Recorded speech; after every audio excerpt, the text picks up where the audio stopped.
किंतु मैं मुनि या स्थित प्रज्ञ को पहचानूंगा कैसे? उसकी पहचान क्या है? वो उठता बैठता कैसे है? उसकी बोलने की शैली कैसी है केशव? ओम शांति।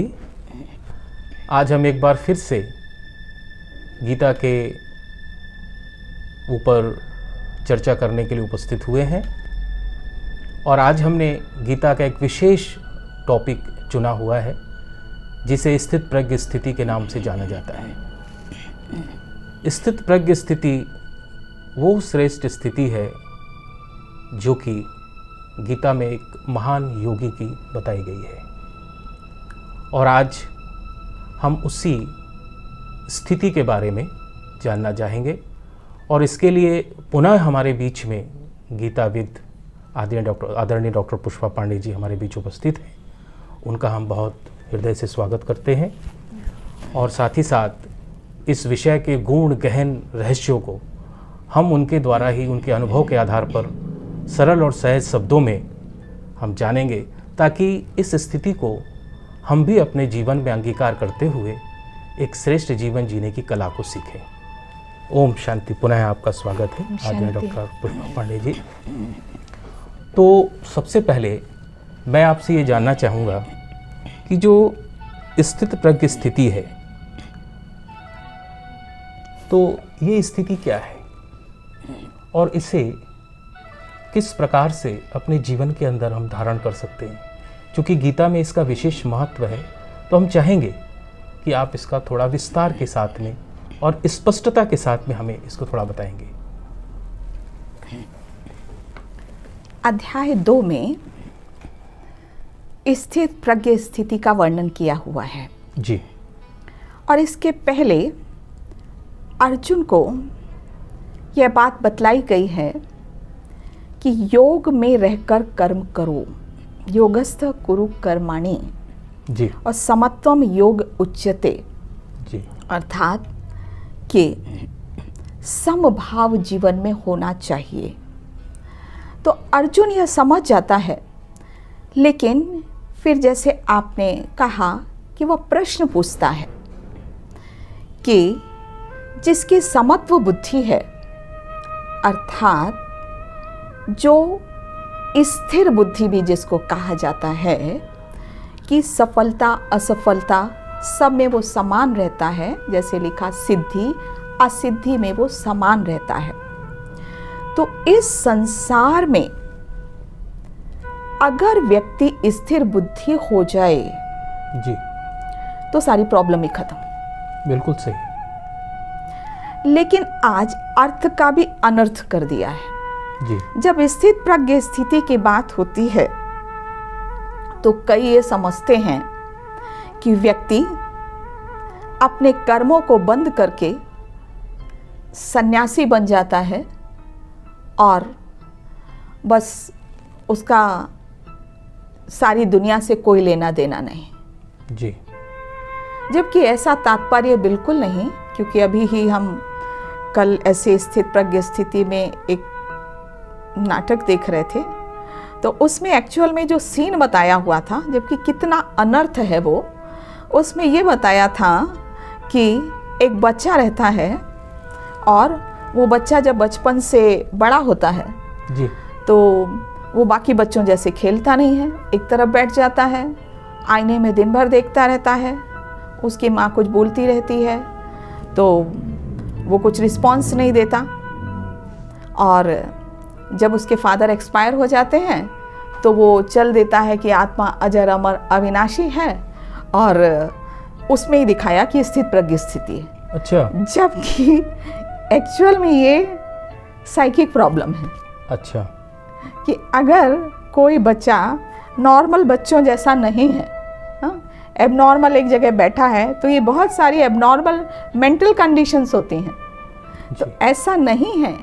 कार्य करते हुए ये ज़रूर हम कह सकते हैं कि अगर बच्चा एग्ज़ाम देता है और एग्ज़ाम में जो उसका रिज़ल्ट आता है तो ऐसा नहीं कि अगर थोड़े कम मार्क्स मिले तो बिल्कुल ही उसकी हालत ख़राब हो जाए, रोने लगे, और जब फर्स्ट आए तो बहुत खुश हो जाए, ये नहीं। मैंने इसका आशय मैं ये समझ रहा हूँ हाँ, कि बहुत सारे लोगों को भी इसका सही अर्थ ही नहीं मालूम। अर्थ का ज्ञान नहीं है। तभी तो ऐसे नाटक बनाते हैं। जी जी जबकि कार्य करते हुए भी जो उसका फल मिलता है, जी वो चाहे अच्छा हो या बुरा हो, लेकिन वो एक्सेप्ट करता है उसको, और उसके अंदर मन की अवस्था एक रहती, एक रस जिसको कहें कि एक रस रहती है, और यही सफलता का सूत्र मैंने हर स्थिति में वो अपने आप को स्टेबल रखता है, स्टेबल रखता है। चाहे वो दुख में हो या सुख में हो, या उसको मान हो या अपमान हो, सभी में वो अपनी समान स्थिति में रहता जैसे है। आगे और निशानियां जी, बताई जी, हुई जी, हैं जी। उसमें। दूसरा बहन जी, इसमें ये स्थिर प्रज्ञ के बारे में ये कहा जाता है कि जो स्थिर प्रज्ञ स्थिति है जी उसमें माने व्यक्ति का बोलना, व्यक्ति का चलना, उसकी भाषा, ये काफ़ी हमारी सामान्य स्थिति से बहुत ऊंचाइयों पर होती है, बड़ी माने उठी हुई स्थिति होती है, ऊंची स्थिति होती है। तो वो क्या स्थितियाँ हैं? क्या वो स्थिति केवल एक अध्यात्म को लिए हुए है, या हमारे सामान्य जीवन में भी हम उस स्थिति को लेकर के अपने सामान्य कार्य व्यवहार में हम उसका उपयोग कर सकते हैं? कृपया थोड़ा ये हमें बताएं। यही अर्जुन पूछता है कि स्थित प्रज्ञ स्थिति के लक्षण क्या होते हैं। जी दूसरा, स्थित प्रज्ञ पुरुष कैसे बोलता है। जी तीसरा, स्थित प्रज्ञ जो पुरुष है जी। कैसे बैठता है।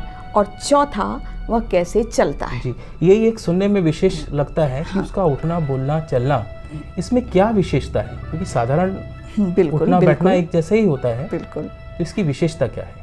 तो पहले तो हमें ये समझना पड़ेगा कि ये स्थूल रूप में कहा गया है, भाषा, चलना, बैठना, या कुछ इसका सूक्ष्म जी अर्थ भी बिल्कुल है। बिल्कुल सही है, बिल्कुल सही ये बात है। बहुत जरूरी है। जी जी तो पहले जो हम देखते हैं कि वो उसकी भाषा क्या होती है या उसका लक्षण क्या होता है। तो भाषा का अर्थ सिर्फ यह नहीं है कि मुख से क्या बोलता है, जी उसकी वाणी क्या होती है, वो तो एक पार्ट है। लेकिन कर्म इंद्रियां, हमारी कर्म इंद्रियां सभी बोलती हैं। आँखें, कान, जी, मुख, जिह्वा, सबका नासिका। प्रभाव एक दूसरे के ऊपर पड़ता है। तो हम किस इंद्रिय के द्वारा कैसा व्यवहार करते हैं वो भी भाषा में आता है। जी, बहुत अच्छी बात। आप किसी की आंखें देखो तो आंखों से भी तो व्यक्ति बोलता जी, है। जी, तो स्थित प्रज्ञ व्यक्ति, उसकी जो सारी कर्म इंद्रियां शीतल होती हैं। जी, बहुत सुंदर आपने इसको स्पष्ट किया बहन जी। गीता में है कि प्रजहाति यदा कामान सर्वान् पार्थ मनोगतान आत्मन्येव आत्मना तुष्टः स्थित प्रज्ञस्य तदोचयते। इसमें कहा गया है कि जो पुरुष सभी कामनाओं का त्याग कर देता है और आत्मा में ही संतुष्ट रहता है, वही स्थित प्रज्ञ कहलाता है। तो थोड़ा इसको स्पष्ट करिए कि आत्मा में ही आत्मा से संतुष्ट रहता है, ये क्या है? थोड़ा स्पष्ट करें। तो जैसे हमने सुना कि जो पहला जो लक्षण है वो है संतुष्ट रहना। जी तो संतुष्ट रहना सबसे बड़ा गुण है। जी जो व्यक्ति संतुष्ट रहता है वो संसार में सुखी रहता है, हर परिस्थिति में समान रहता हाँ, है। कहा भी गया है संतोषी परम सुखी। बहुत सुंदर। तो संतुष्ट कौन सा व्यक्ति हो सकता है? वही जी। हो सकता है जिसको जीवन में सर्व प्राप्तियां हो। जी और अगर अप्राप्ति का अनुभव है जी तो कैसे खुश होगा? तो अगर वो चाहे कि संसार से उसको सुख की प्राप्ति हो तो क्या हो सकती है? नहीं हो सकती। संसार में तो सभी कोई ना कोई किसी ना किसी बात से दुखी हैं। संसार से प्राप्ति अर्थात कामनाएं, जी इच्छाएं, जी जी, और इच्छाएं ही दुखों का कारण है। बिल्कुल सही, बिल्कुल तो सही। इस संसार की कोई भी कामना या इच्छा हमें संतुष्ट नहीं कर सकती। तो आत्मा से संतुष्ट रहती, अर्थात एक तो स्व स्थिति का उसको अनुभव है, आत्मिक स्थिति का उसको अनुभव है, 7 गुणों का उसको अनुभव है, और वो सर्व प्राप्तियां परमात्मा से करती है। अच्छा। परमात्मा से ही सारे संबंध रखती है जी। और ऐसा ही व्यक्ति स्थित प्रज्ञ हो सकता है। बहुत सुंदर। लेकिन बहन जी, आज तो हम देखते हैं कि हर व्यक्ति के अंदर कामनाओं का विशाल भंडार भरा हुआ है। बिल्कुल। हर व्यक्ति, चाहे वो ज्ञानी हो अज्ञानी हो, किसी भी प्रजाति का हो, कैसा भी हो, और शायद इन कामनाओं के कारण ही आज हमारे सारे विश्व का संतुलन भी साथ शायद डगमगाया हुआ है। तो और इसमें स्थिर प्रज्ञ के बारे में कहा है कि वो कामनाओं से मुक्त होता है। मैं चाहूँगा कि थोड़ा इसको भी स्पष्ट करें कि संतुष्टता के साथ साथ वो कैसे कामनाओं से मुक्त हो सकता है।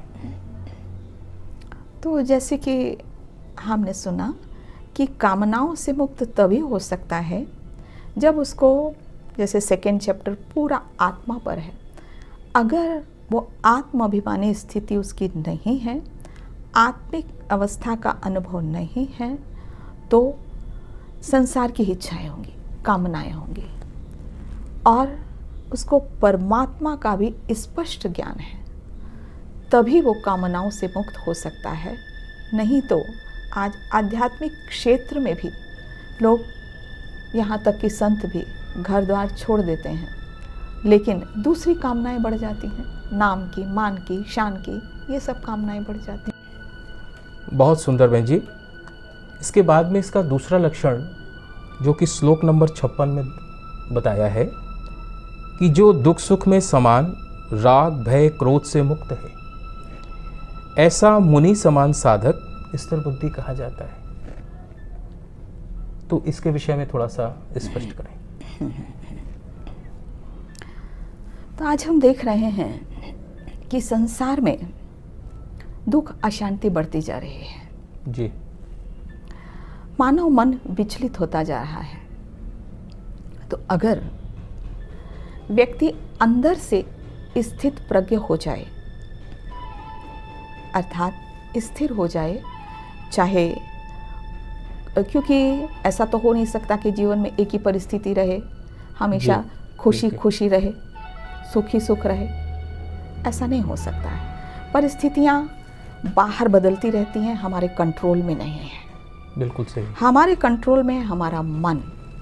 तो बाहर चाहे वो सुख हो चाहे दुख हो, लेकिन वो उस परिस्थिति में हमारा मन पर कंट्रोल हो। अगर मन पर कंट्रोल है तभी हम सफलता भी किसी क्षेत्र में पा सकते हैं। बहुत सही। दूसरी बात जो क्रोध की बतलाई, क्रोध से बतलाया कि भय से, राग से, इन सब चीज़ों से वो व्यक्ति मुक्त होता है, तो स्थित प्रज्ञ है।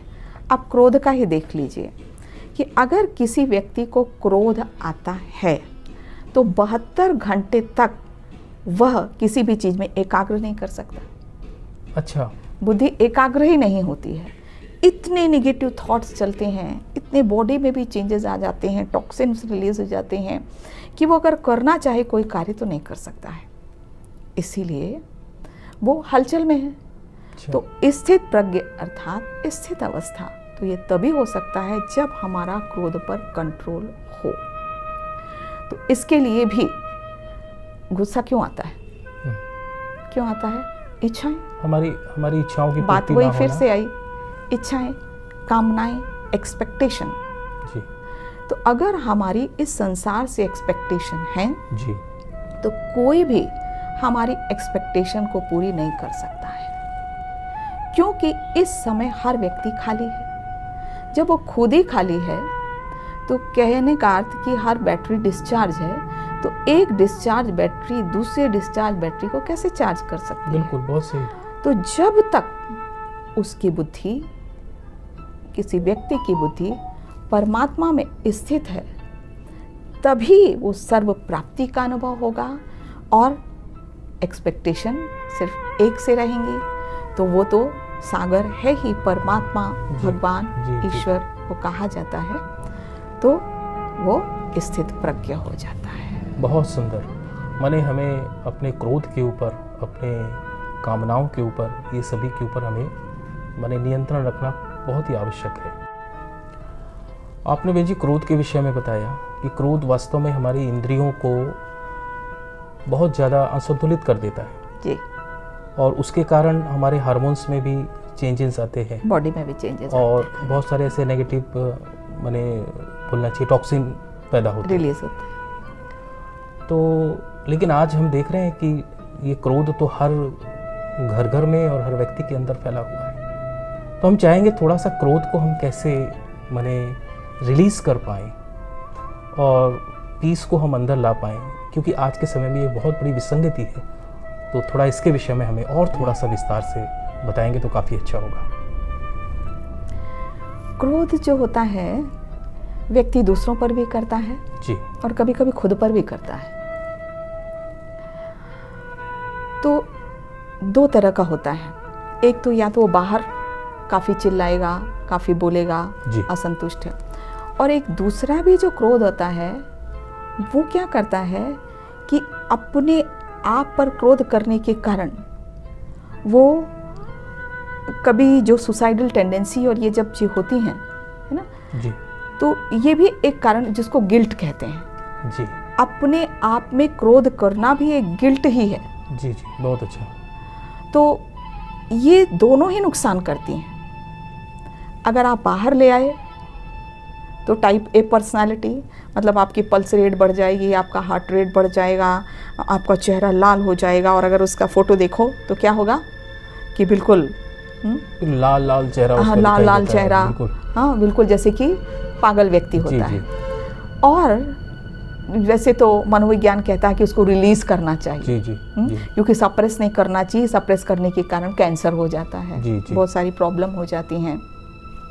लेकिन आध्यात्मिकता या गीता ज्ञान हमें सिखाती है कि आपको क्रोध को कैसे चेंज करना है, जी, जी, उसको शांति में कैसे चेंज करना है। जी, यही हम आपसे जानना चाहते हैं। हाँ, जब हम उसके मूल कारण पे जाते हैं कि क्रोध जी। हमें क्यों आता है। आज अगर व्यक्ति चेक करे कि मुझे गुस्सा क्यों आया, तो समझ में आता है कि मेरी जो अंदर की शक्ति है वो कम है, जी, शांति की जो शक्ति है वो कम है। और जैसे हमने पहले चर्चा की कि हम दूसरों से प्राप्ति चाहते हैं, एक्सपेक्टेशन चाहते हैं, तो वो तो पॉसिबल है ही नहीं। तो अगर ये एक्सपेक्टेशन, इच्छाएं कम हो जाएं और हमारे अंदर की शांति की शक्ति जागृत हो जाए, तो हमें क्रोध सप्रेस भी नहीं करना पड़ेगा। बहुत सही। जब सप्रेस नहीं करना पड़ेगा, हमने उसके फॉर्म को चेंज कर लिया, तो मैं तो शांत रहूंगी ही। और अगर मान लो सामने वाला भी कोई क्रोधी आता है, तो मेरी शांति की शक्ति से वो शांत हो जाएगा। जी, इसमें इतनी पावर होती है। तो मुझे अपने अंदर की शक्तियों को जागृत करने की आवश्यकता है। बहुत सुंदर, बहुत सुंदर। और इसमें एक बात और भी है बहन जी, जो इसी श्लोक में है जी कि वो जो व्यक्ति है, स्थिर प्रज्ञ व्यक्ति है, जी। जैसे आपने बताया क्रोध रोध से ये मुक्त होना, और वो मुक्त होता है। जी इसमें राग द्वेष, जी शुभ अशुभ, ये बात भी उसमें कही गई है कही गई। कि वो स्थिर प्रज्ञ व्यक्ति की ये उसके विशेषता नेक्स्ट होती श्लोक में है जी, शुभ अशुभ में समान जी। रहता है। और इस श्लोक में है कि आप राग है, भय है ना, हाँ, तो इन सब चीजों में राग समान क्या है। ये राग क्या है? क्योंकि भय ये कैसे होता है? या किसी कार्य के कारण होता है, या अपने आप किसी को स्वयं से भी भय होता है? इसके क्या कारण है? इसका भी कारण यही है। राग मतलब कि लगाव, किसी भी अच्छा, चीज से attachment। लगा, अटैचमेंट। और द्वेष मतलब कि घृणा, किसी से घृणा करना। घृणा बहुत है सुंदर। ना। ये तो हुआ लगाव, और उसका उल्टा का हुआ द्वेष, द्वेष, है ना। जी, जी। द्वेष, नफरत, है ना, हेट्रेड जी, जिसको जी, कहते जी। हैं। तो राग द्वेष से ऐसा व्यक्ति मुक्त होता है, मतलब अच्छा। कि उसका फिजिकल किसी से अटैचमेंट नहीं होता, उसका अटैचमेंट सिर्फ एक से होता है, जी, क्योंकि उसको सर्व प्राप्तियां एक से होती हैं। तो उसकी आत्मिक स्थिति होती है। आत्मिक स्थिति होने के कारण उसकी देह की दुनिया, देह के संबंधों से कोई लगाव नहीं होता। वो सबसे एक जैसा व्यवहार करता है। ये तो आपकी सुपर कॉन्शियस स्टेज कहलाएगी। यस, वही तो मैंने स्थित प्रज्ञ ऐसा है, स्थिति, वाह, वही तो स्थित प्रज्ञ स्थिति है। बहुत सुंदर, बहुत नहीं तो सुंदर। अगर किसी से हमें मान लीजिए लगाव है तो हम आकर्षित होंगे, और अगर उसको कोई नुकसान कर रहा है तो हमें क्रोध आएगा ही, जी है ना। मान लीजिए हमें अपने शरीर से ही बहुत अटैचमेंट है, जी जी जी, और हम ये भूल गए कि हम आत्मा हैं, अजर हैं, अमर है, अविनाशी है। तो शरीर तो विनाशी है ही। देखिए शरीर से अटैचमेंट होने के कारण आजकल लोग कितने सारे चेहरे का ये सब ऑपरेशन कराते हैं, क्योंकि ये शरीर तो प्लास्टिक सर्जरी वगैरह कराते चेंज रहते तो हैं। होता ही जी, है ना। तो ये भी एक बहुत बड़ा खुद से ही है, ये खुद से ही शरीर भी से awareness की अटैचमेंट कमी है। है। मतलब कितनी तकलीफ होती है। और जी, अगर जी। मुझे मालूम है कि मैं आत्मा ये अजर, हमने अमर, सुना अविनाशी हूँ। ये आपके जो एक डांसर थे माइकल जैक्सन, उन्होंने पूरा बॉडी का प्लास्टिक सर्जरी कराया, पूरा, उनके पूरा, डॉक्टर थे। पूरा। आज हम उसका उदाहरण देखते हैं, लेकिन आखिर में उन्होंने उसका कोई सुख नहीं भोगा। कुछ सुख नहीं भोगा, बहुत वो तो तकलीफ में ही रहे। ड्रग टॉक्सिसिटी के कारण वो खत्म भी हो गए, क्योंकि शरीर तो नश्वर है ना। जी जी, आप दूसरे के शरीर से भी अगर आपको अटैचमेंट है या किसी पदार्थ से अटैचमेंट है, ये सारे विनाशी हैं। जी जी, तो ये हमें सुख दे ही नहीं सकते हैं। तो स्थित प्रज्ञ स्थिति अर्थात कि इन सब चीज़ों से दूर, और वो किसी से नफरत भी नहीं करेगा, बहुत सुंदर। वो नफरत भी नहीं करता है। और जहाँ तक कि भय की बात है, जी आज व्यक्ति को भय भी इसीलिए होता है क्योंकि वो समझता है इनसिक्योरिटी की भावना रहती है, या तो उसको देह की भावना रहती है, पोस्ट पोजीशन, इन सब चीज़ों का रहता है, जी, और किसी किसी को मृत्यु का भय रहता है। तो अगर आत्माभिमानी स्थिति पक्की है तो उस व्यक्ति के सारे भय खत्म हो जाते हैं, किसी भी चीज़ में उसको डर नहीं रहता है। नहीं तो आज देखो आप, ये कोई बहुत बड़ी पोस्ट पोजीशन पर है जी, उसके बाद क्या होगा, भाई रिटायर तो होता ही है जी, लेकिन उसको किस चीज़ का, वो जब भी मान सम्मान मिले, है ना, बहुत सही। तो क्या बोलेगा, एक्स चीफ इंजीनियर बोलेगा ना, वो अपने कि पास कम से कम वो सुने, नेम प्लेट भी लगा करके रखता है। जी, तो है ना। तो जो स्थित प्रज्ञ व्यक्ति है राग से भी मुक्त रहता है। राग के कारण ही तो भय उत्पन्न होता है ना। जी, अगर इन सब चीज़ों से राग नहीं है तो उसको भय भी नहीं है, और फिर तीसरा जो क्रोध भी उसको नहीं आ सकता। नहीं आ सकता। बहुत सुंदर, बहुत सुंदर बहन जी।